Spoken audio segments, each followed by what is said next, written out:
Gusto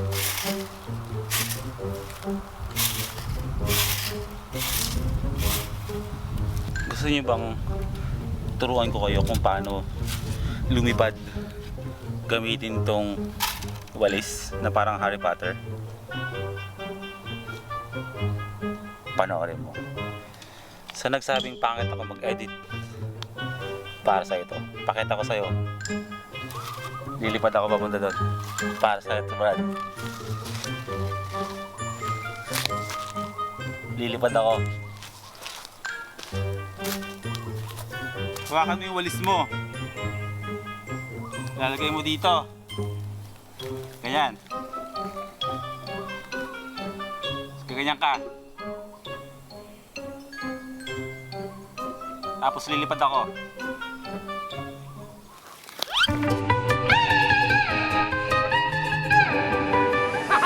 Take me away from home. Show me all the places I've never known. And we'll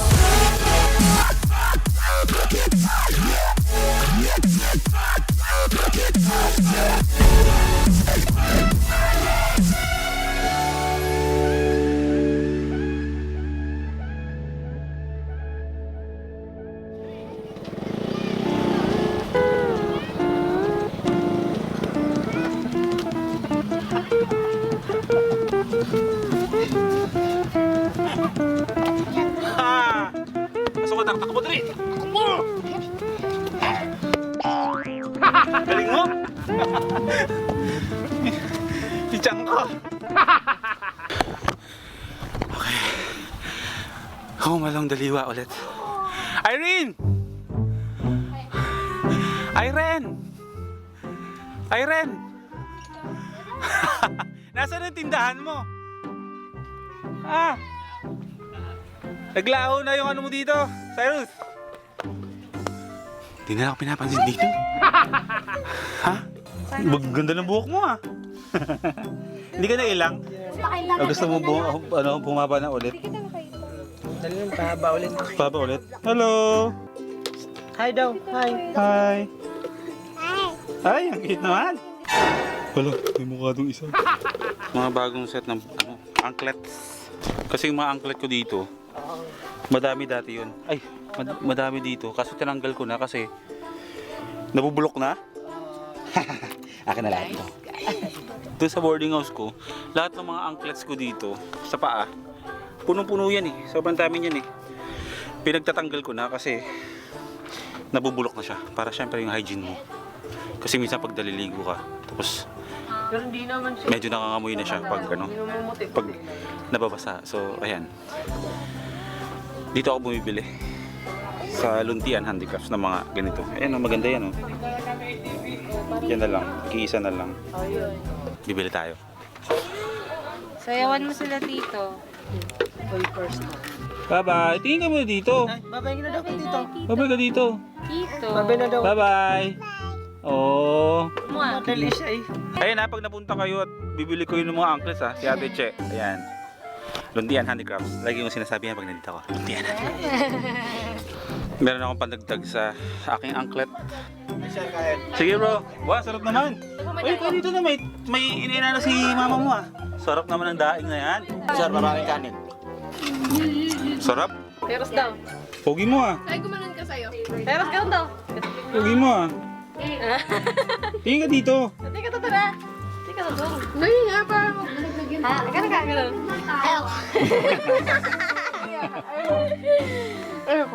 Sige, tingin nga kung mukha model. Tingin, dali. Nanonood ka naman yata ng vlogs ko, no? First time, may mapakita ko sa'yo. Nga dito. Tiga mo to. Anong nangyari sa tindahan mo? Sino yan? No. Pogi mo ah.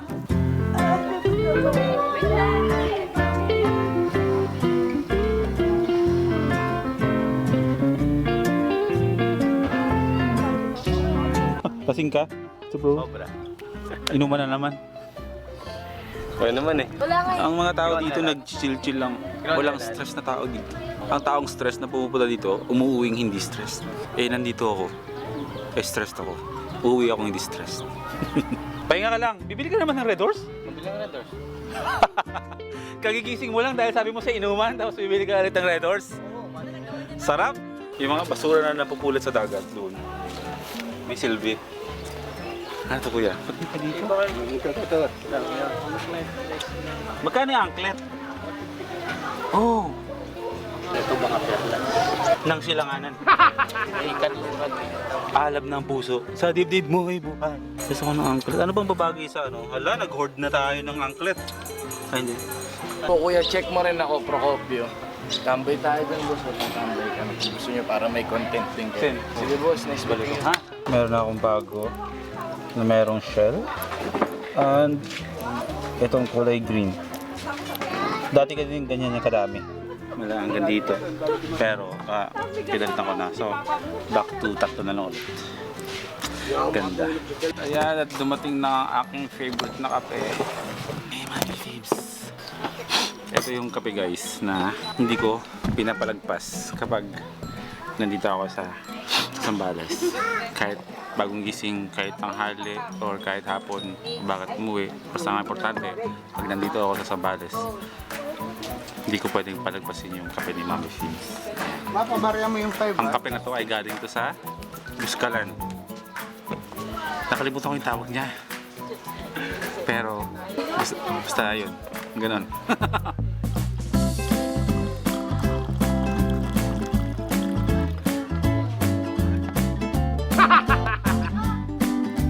Bango? Sandara yan. Alam niyo kung bakit nandito ako ulit? Wala lang. Yung Zambales kasi, yung liwa.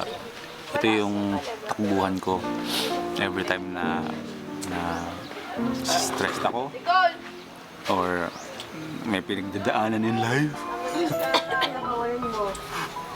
Takbuhan ko to dito. Kaya pag problematic ako or stressed ako at tahimik ako sa Facebook, dito niyo ako matatagpuan. Nakakatawa kasi kagabi pagdating ko dito, shoutout dun sa batang nakita ko kagabi sa Pariyahan, yung nagpa-picture sa akin na nakakilala sa akin dito. Yun. Siyempre sabi niya, tinawag ako ng ano, boy first time, tas power.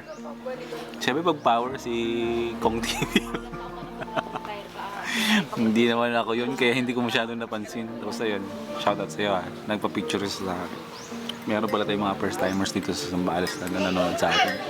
Siguro hindi yung iba, nabanggit ko na siya dati sa inyo, pero yung Liwa kasi mahal ko talaga yung lugar ng Liwa. Kasama siya sa mga naging journey ko sa in life. Lalo na mga time na na depressed ako. Yan, Liwa ang takbuhan ko. Kaya ngayong okay na ako, hindi ko siya nakakalimutan, hindi ko siya iniiwan. Binabalik-balikan ko na siya kasi yun, dahil sa lugar na to, na-overcome ko yung depression ko. Kaya mahal ko siya. Tangaling tapat, inaalok ako ni Kuya ng ano. Alam mo namang hindi ako marunong tumanggi sa pagkain. Hindi talaga kayo. Yan po si Mami Fibs, siya ang mayroong masarap na kape dito. Yan. Walang pinipiling oras yung kape ni Mami Fibs dito, no? Kasi parang nasama na siya na pag pupunta ka dito sa Liwa, talagang dapat nagkakape ka dito. Oh, thank you.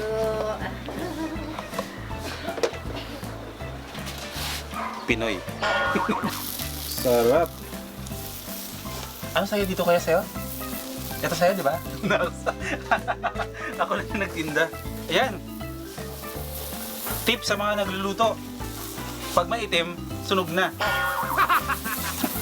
Kuya, sa'yo ba to? Tingawa. Okay. Salamat, bro. Alas 11 ng tanghali. Barbecue. Babalik na tayo ngayon dun sa Riverside.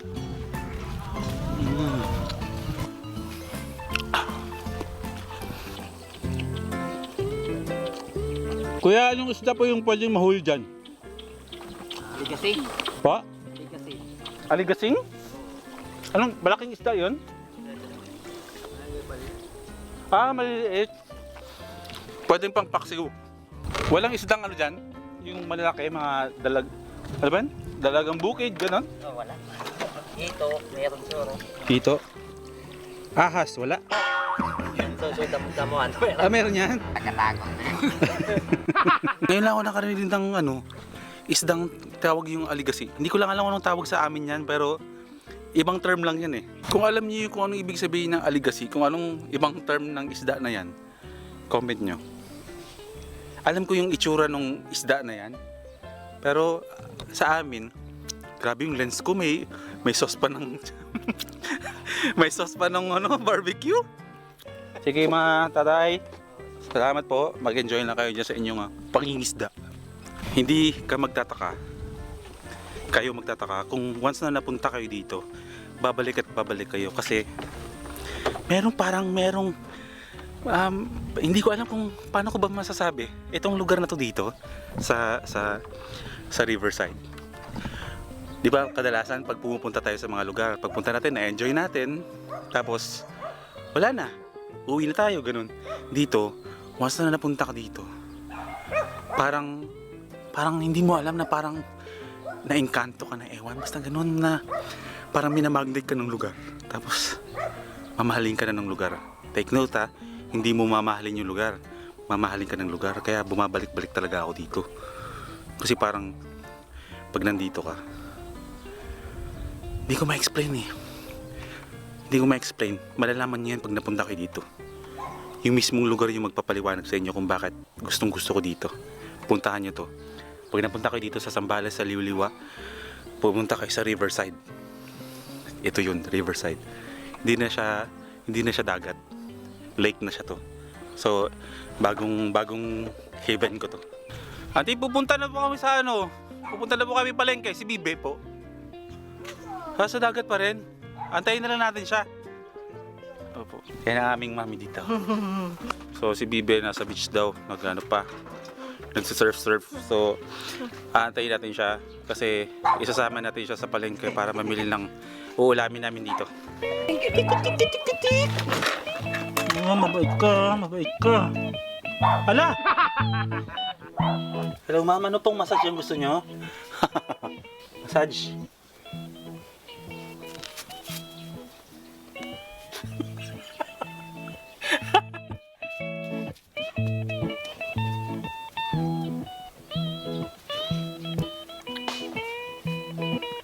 Okay na po sir, tapos na po. Ano po ba? Tsaa o kape? Hindi bago sa akin yung Zambales kasi dito ako pinanganak sa Botolan, Zambales. Yung tatay ko, Zambales siya. At alam nyo ba na may lahi akong ita? Kaya ganito yung kulay ko. Pag niluluto mo na, Bibe? Piniling to, bro. Piniling, bra? Giling. Masaya dito, no? Gusto ko dito na. Oo naman. Dito ka na. Stay. Oo, dito na nga ako. Gusto ka lang sabihan ng stay. Ha? Mag-stay ka ba?